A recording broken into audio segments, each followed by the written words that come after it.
Aquí detrás tenemos ya el terremoto final que nos presenta la primera de las pirotecnias que van a concursar. Pirotecnia Turis.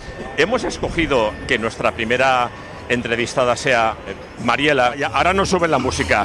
Intentaremos que se nos escuche. Y yo creo que enlazamos de una manera muy inteligente con aquí Adrián García, concejal de seguridad. Vamos a ver, en unas fiestas que movilizan a tanta gente. No, por favor, continuad y cuando acabéis yo, a ver, es el señor alcalde de San Vicente del Raspeig que está recibiendo a la Bahía del Foc. Ese hermanamiento entre dos ciudades y entre dos fiestas. ¿A qué hora es? Menos cuarto. Menos cuarto. Tenemos un ratito todavía. Bueno, me acompaña Andrea, la Bahía del Foc de San Vicente del Raspeig. ¿Dónde está la Bahía Infantil? Alma, ¿qué tal? ¿Cómo te lo estás pasando? Muy bien. ¿Cómo fue aquel último señor Pirotècnic pot comenzar la masleta del 24 de junio?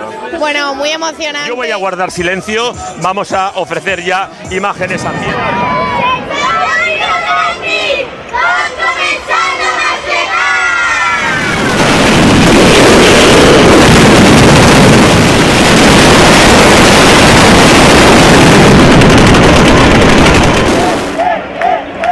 Como concejal de fiestas, que esto es casi una tradición.